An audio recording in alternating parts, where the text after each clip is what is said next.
नमस्कार, एवं उत्तराखंड देख रहे हैं। यहाँ पर मैं हूं आपके साथ ऋतुश्री पथरिया। बुलेटिन की शुरुआत से पहले एक नजर हेडलाइंस पर।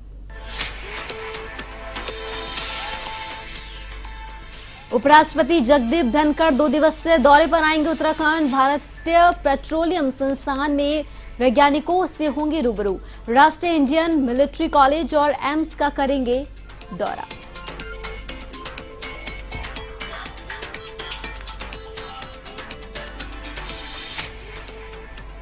मुख्यमंत्री पुष्कर सिंह धामी का टिहरी दौरा। नागराज मंदिर के समारोह में हुए शामिल। सीएम ने किया पौधारोपण।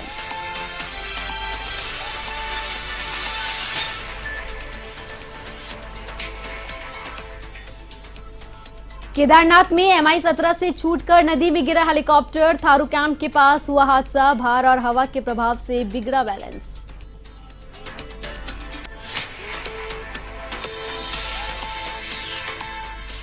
उत्तराखंड में मानसून सीजन के दौरान स्थिति बदहाल। 102 किलोमीटर लंबे यमुनोत्री हाईवे पर 8 लैंडस्लाइड जोन हुए सक्रिय। 50 किलोमीटर का क्षेत्र गड्ढों में हुआ तब्दील।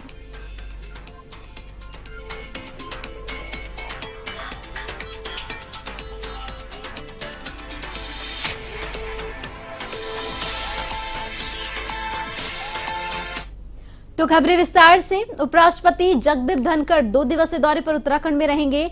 दौरे के पहले दिन वे देहरादून में भारतीय पेट्रोलियम संस्थान में वैज्ञानिकों से रूबरू होंगे। दूसरे दिन वे ऋषिकेश में राष्ट्रीय इंडियन मिलिट्री कॉलेज और एम्स के कार्यक्रमों में शामिल होंगे। पेट्रोलियम संस्थान में उपराष्ट्रपति वैज्ञानिकों, शिक्षकों और छात्रों से मुखातिब होंगे। इसके बाद वे एम्स परिसर में मां के नाम एक पौधा अभियान के तहत पौधारोपण करेंगे। इस दौरान वे चिकित्सकों और छात्रों से भी संवाद करेंगे। इसके बाद उपराष्ट्रपति सेना के हेलीकॉप्टर से दिल्ली लौट जाएंगे।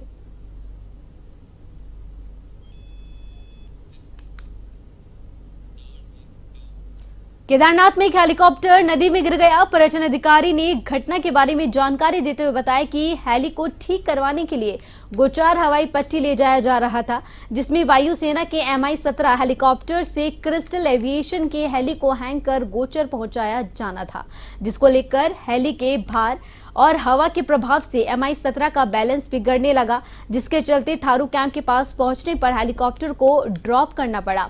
सूचना मिलते ही रेस्क्यू टीम मौके पर पहुंची। टीम स्थिति का मुआयना कर रही है और साथ ही लोगों से अपील कर रही है कि हेली क्रैश में किसी के हताहत होने संबंधी अफवाह न फैलाई जाए।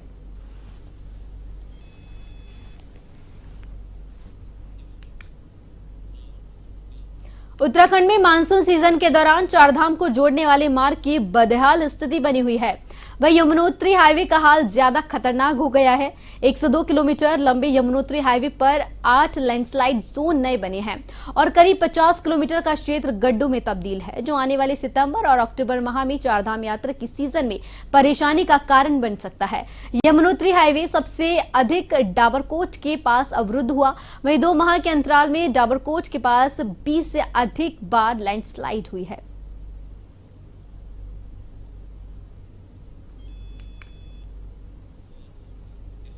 पौड़ी से सटे राजस्व क्षेत्र इंडवालस्यू को लेकर स्थानीय जनप्रतिनिधियों और ग्रामीणों ने जिलाधिकारी कार्यालय में डीएम से मुलाकात कर उनको मुख्यमंत्री के नाम ज्ञापन सौंपा। बता दें कि पौड़ी से सटे राजस्व क्षेत्र को एक नए परिसीमन के तहत विकासखंड पौड़ी से हटाकर विकासखंड कोट में सम्मिलित किए जाने का प्रस्ताव सामने आया है। इस दौरान उन्होंने कहा कि इस क्षेत्र को कोट विकासखंड में शामिल करना है। अव्यवहारिक इस प्रस्ताव को जल्द निरस्त नहीं किया गया तो इंडवास्यू क्षेत्र की सभी 18 ग्राम सभाएं चुनाव बहिष्कार के साथ उग्र आंदोलन के लिए बाध्य होगी।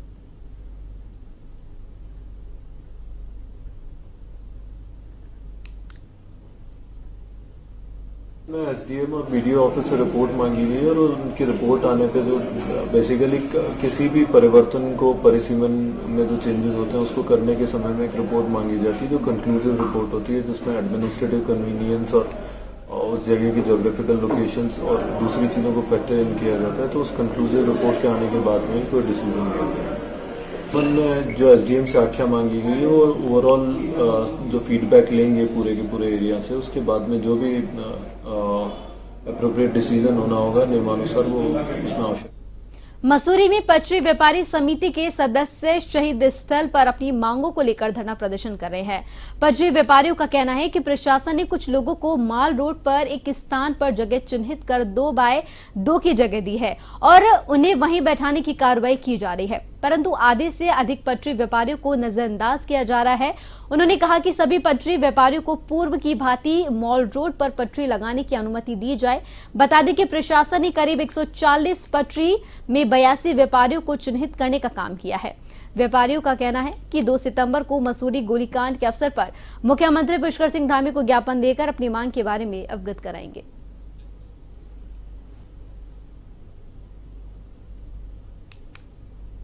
धरना तो हमारा कंटिन्यू चल ही रहा था, लेकिन कल हमने एक ज्ञापन जो है माननीय मंत्री जी को दिया और हम उनके पास मिले भी, हम लोग जितने पदाधिकारी थे, तो उन्होंने कहा, उन्होंने पेटवाल जी को साथ भेजा। उन्होंने कहा जी एसडीएम साहब से बात कर लो। अब हम वहाँ गए तो एसडीएम साहब तो वहाँ उपलब्ध थे नहीं। उन्होंने जो है टीएस के पास हमें भेजा। टीएस के पास जब गए तो उन्होंने कहा भाई 80-85 आदमी की हमारी लिस्ट बना रखी है, उन्हीं की लॉटरी होगी और वही बैठेंगे।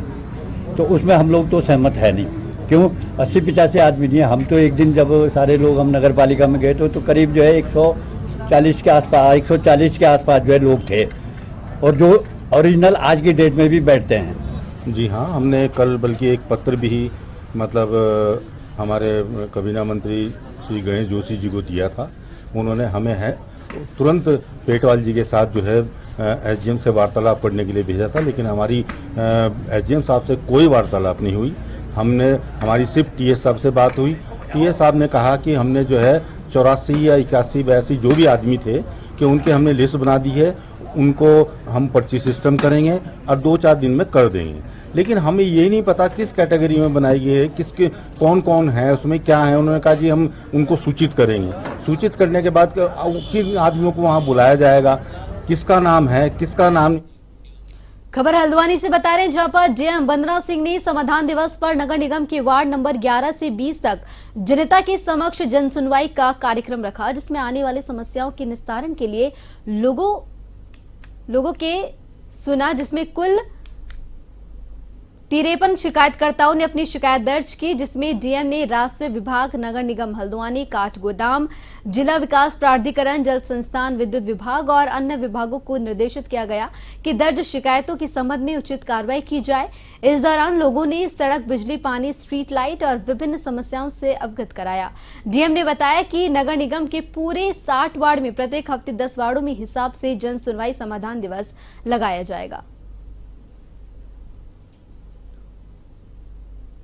नगर निगम के जो 60 वार्ड है उसमें हर 10 वार्ड पर एक कैंप के लिए हम लोगों ने रोस्टर बनाया था, जिसमें 1 से 10 वार्ड का कैंप पिछली बार काठगोदाम में हो गया था। आज दूसरा कैंप हम लोगों ने यहाँ किया था, जिसमें काफ़ी सारे लोग 10 वार्डों से अपने अपनी शिकायतें, समस्याएं लेकर आए। कुछ इंडिविजुअल भी आए, ज़्यादातर सार्वजनिक जो समस्याएं हैं वो लोगों ने आज यहाँ उठाए हैं।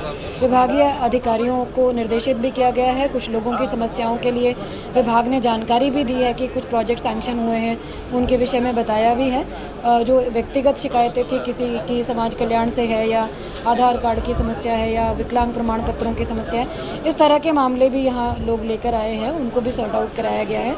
आगे भी हम लोग बचे हुए जो 40 वार्ड हैं उन पर 4 कैंप और लगाएंगे। इसके बाद जो जिन वार्डों को हमने कवर कर लिया उनमें फॉलोअप के रूप में भी छोटे कैंप विभागीय अधिकारियों के साथ प्लान।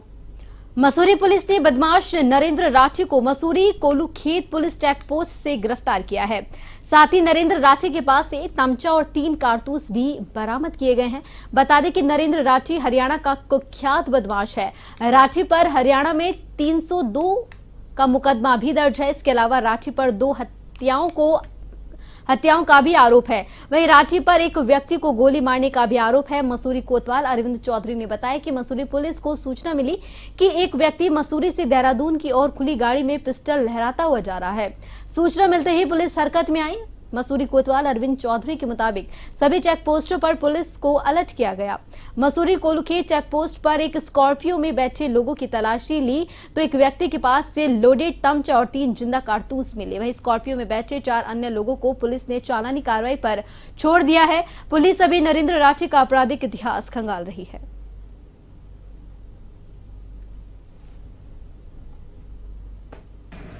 चौकी में बैरियर डालकर सघन चेकिंग शुरू कर दी गई है। और जैसे ही वो गाड़ी सामने से आई तो उस संदिग्ध गाड़ी को रोककर उसमें तुरंत एक्शन में लेकर जामा तलाश से पूछताछ की गई। तो उसमें एक व्यक्ति के पास जिसका नाम नरेंद्र राठी था, उसके पास एक तमंचा जिसमें कारतूस लोड था, वह 2 कारतूस अन्य। खबर पौड़ी से बता रहे हैं, जहां एक शराबी पुलिसकर्मी नशे में धुत होकर कार चलाते वक्त पैदल मार्ग में घुस गया, जिसके चलते मार्ग पर पार्क किए गए दुपहिया वाहन क्षतिग्रस्त हो गए। स्थानीय लोगों ने क्षतिग्रस्त वाहनों की भरपाई करने की मांग की तो पुलिसकर्मी उन्हीं से अभद्रता करने लगा। लोगों ने थाने में शिकायत की, जिसके बाद एसएसपी लोकेश्वर सिंह ने शराबी पुलिसकर्मी को सस्पेंड कर जांच बैठा दी। एसएसपी ने बताया कि उक्त पुलिसकर्मी बीते 1.5 माह से ड्यूटी से भी गायब है और इससे पूर्व भी कुछ अन्य जांच पुलिसकर्मी के विरुद्ध चल रही है।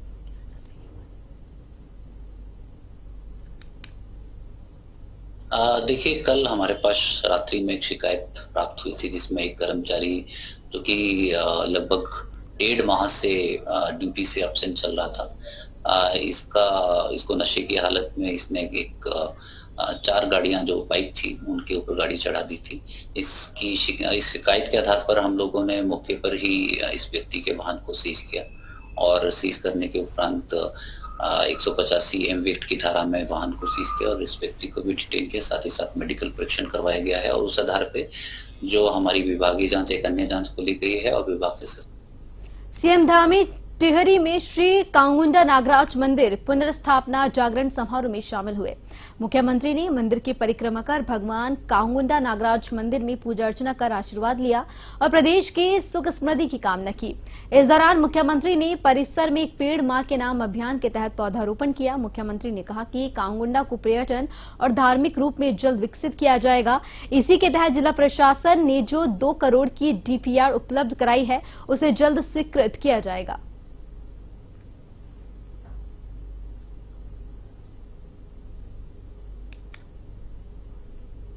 नहीं, अभी बहुत सारे प्रस्ताव हमको दिए हैं, उसमें से झूला पुल का प्रस्ताव है, उसको हम लोग थोड़ा परीक्षा करवा रहे हैं, उसको दिखवा रहे हैं कि जल्दी से जल्दी जो है जहाँ पर भी ऐसे झूलों की आवश्यकता है उनको बनाया जाए और इसके लिए प्रस्ताव बनाने के लिए कहा है, प्रस्ताव होगा। और ये पूरा हमारा बहुत ही धार्मिक क्षेत्र है और आने वाले समय में ये क्षेत्र हमारा बहुत एक विराट स्वरूप लेगा और उसके लिए हम लोग एक छोटा मास्टर प्लान भी उसका तैयार करेंगे और जो भी यहाँ से जिला प्रशासन को डीपीआर बनाने के लिए कहा है, उन्होंने डीपीआर बना के जल्दी उसको 2 करोड़ रुपये की लगभग की धनराशि। देहरादून में सरकारी स्कूलों में चल रहे पीएम पोषण कार्यक्रम के तहत भोजन की स्वच्छता को लेकर भारतीय मानक ब्यूरो ने मानकों पर चर्चा के लिए निजी होटल में मानक मंथन प्रोग्राम का आयोजन किया। इस दौरान सरकारी स्कूलों में विद्यार्थियों को दिए जा रहे भोजन की गुणवत्ता में सुधार और इसमें पोषक तत्वों की मात्रा को बढ़ाने को लेकर छात्रों और अन्य विशेष अतिथिगणों के साथ चर्चा हुई, जिसके चलते बीआईएस के निदेशक सौरभ तिवारी ने बताया कि भोजन की गुणवत्ता को बढ़ाने के लिए हर मुमकिन प्रयास किए जा रहे हैं।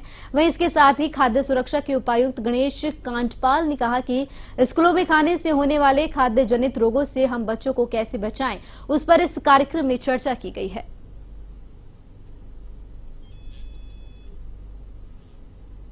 और खबर हल्द्वानी से बता रहे हैं, जहां पर बनभूलपुरा हिंसाकांड में 50 आरोपियों को जमानत मिलने पर विश्व हिंदू परिषद ने कड़ी प्रतिक्रिया व्यक्त की है। प्रेस क्लब में पत्रकारों से वार्ता करते हुए बजरंग दल के प्रांत संयोजक अनुज वालिया ने आरोप लगाया है कि पुलिस की लचर जांच के चलते आरोपियों को जमानत मिली है।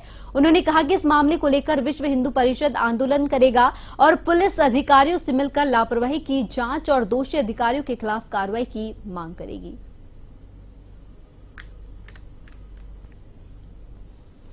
उनके ऊपर घेर कर हमला किया गया, आतंकवादी घटना की गई, उन्हें हत्याएं करने का उनका प्रयास किया गया, थाने जलाए गए, चौकियां जलाई गई, बाइकें जलाई गई, मीडिया कर्मियों को मारा गया, पुलिस की वर्दी फाड़ी गई, पुलिस के दर्जनों लोग गंभीर रूप से घायल हुए, जो आईसीयू में भर्ती हुए। ये पूरे देश के लिए एक हिला देने वाली घटना थी और पूरे देश की प्रतिक्रिया इसको लेके आई थी। पूरे देश ने कहा था इन दोषियों को कड़ी कार्रवाई होनी चाहिए और उत्तराखंड के सभी लोग इसमें लगे थे, परंतु 120 लोगों को नामजद करने के बाद 60 लोगों की अरेस्टिंग हुई और उन 60 में भी आज 3 महीने के बाद चार्जशीट जमा पुलिस नहीं कर पाई। और जब कोर्ट में दलील देने की बात आई तो पुलिस ने कोई भी दलील नहीं दी, कोई भी ऐसा तथ्य नहीं दिया, कोई भी ऐसा कारण नहीं बताया कोर्ट को कि इनकी जमानत रद्द की जाए। छोटे छोटे मामलों में भी जमानतें 1-1 साल तक नहीं होती। इतनी बड़ी घटना, इतना बड़ा दंगई, इतने बड़ा आतंक करने के बाद भी उन्हें 3 महीने के अंदर आराम से पुलिस के सहयोग से जमानत मिलना एक कानून व्यवस्था के ऊपर बड़ी प्रश्न। तो बुलेटिन में फिलहाल के लिए इतना ही, मुझे दीजिए इजाजत, नमस्कार।